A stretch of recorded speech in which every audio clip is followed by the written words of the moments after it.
Hello students, welcome in my channel Convergence Point.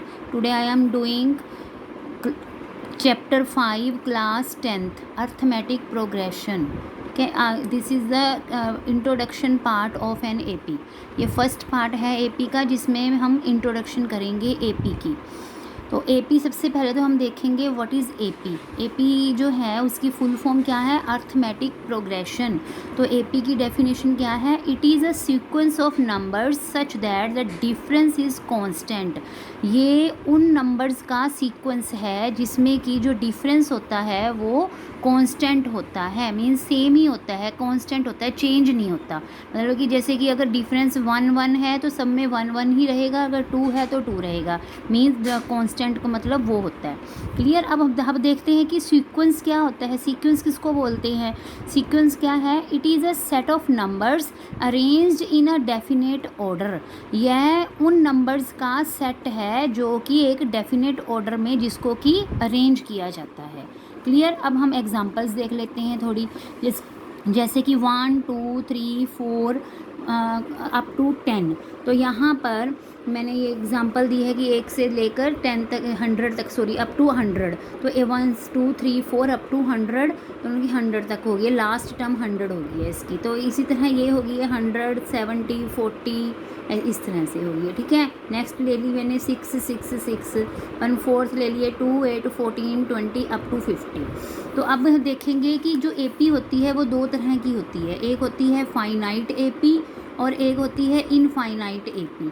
तो finite AP means the AP has limited terms called finite AP। वो वाली AP जिसमें कि limited terms होती हैं। Limited जैसे कि मैंने यहाँ पर अप टू बोल दिया कि 100 तक ही है, तो ये फाइनाइट हो गई है। यहाँ पर मैंने बोल दिया कि हाँ 50 तक है, तो ये फाइनाइट हो गई है। Infinite AP, the AP has unlimited terms called infinite AP। वो AP जिसमें कि अनलिमिटेड टर्म्स होती हैं, जैसे कि यहाँ पर हमें पता ही नहीं है, यहाँ लास्ट टर्म नहीं दी हुई, वो इनफाइनाइट है। जिसमें लास्ट टर्म गिवन होती है दैट इज़ फाइनाइट, जिसमें लास्ट टर्म नहीं दी होती दैट इज़ इनफाइनाइट। नाउ है अब हम करेंगे general term of an AP की जनरल टर्म ये होती है AN is equal to A plus n-1 into D। Means ये फॉर्मूला हो गया है AP का। ओके। अब इसमें A क्या है? A means first term. First term मतलब कि जैसे कि यहाँ पर हमारी जो फर्स्ट टर्म है वो उसको A बोलते हैं, हम A1 भी बोल देते हैं। क्लियर। अब D क्या है? D means common difference. Common difference means जो दोनों के बीच का डिफरेंस होता है टर्म्स का, आपस में जो टर्म्स का डिफरेंस होता है उसको बोलते हैं। N means number of terms, मतलब कि कितनी टर्म्स हैं। क्लियर। अब common difference is given by, हम कैसे देखते हैं कॉमन डिफरेंस कैसे फाइंड करते हैं? A2 minus A1, A3 minus A2, A4 minus A3, means पिछली में से अगली माइनस करनी है।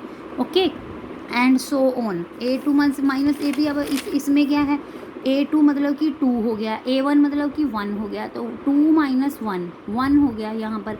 3 माइनस 2 4 माइनस 3, इसी तरह 70 माइनस 100 40 माइनस 70 10 माइनस 40।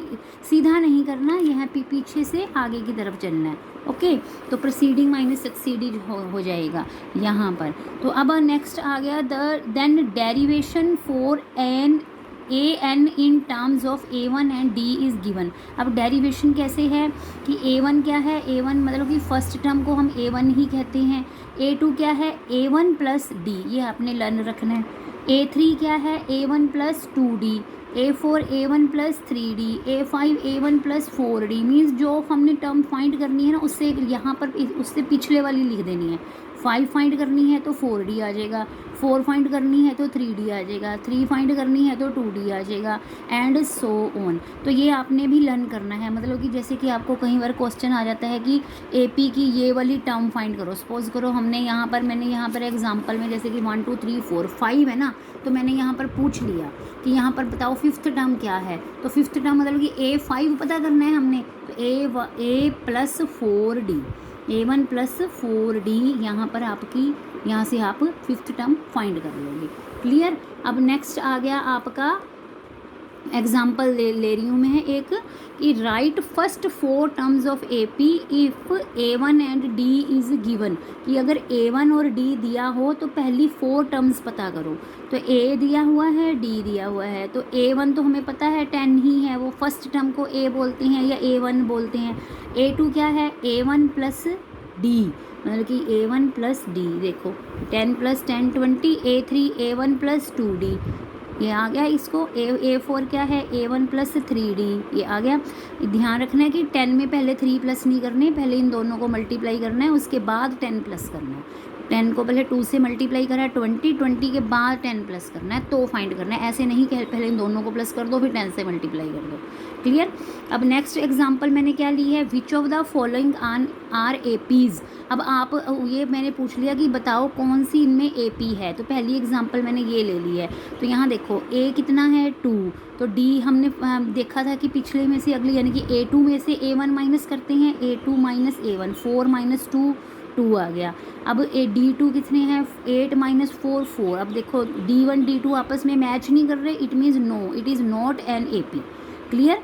यानी आपने क्या करना है, जब भी कोई ऐसा क्वेश्चन आए कि बताओ कि AP है कि नहीं है, आपने ऐसे D1 D2 D3 फाइंड करके देख लेना है। अगर वो सेम आ रही हैं देन दैट इज़ AP, अगर नहीं आ रही तो इट इज़ नॉट AP। अब इसमें देखो 2 है, 5/2 3 7/2, तो यहाँ A1 कितना है 2, D1 कितना आ जाएगा 5/2 माइनस 2, ठीक है। तो यहाँ एलसीएम से फाइंड करा, 2 एलसीएम, तो ये आ गया हमारा 1/2, हमारा D1 आ गया।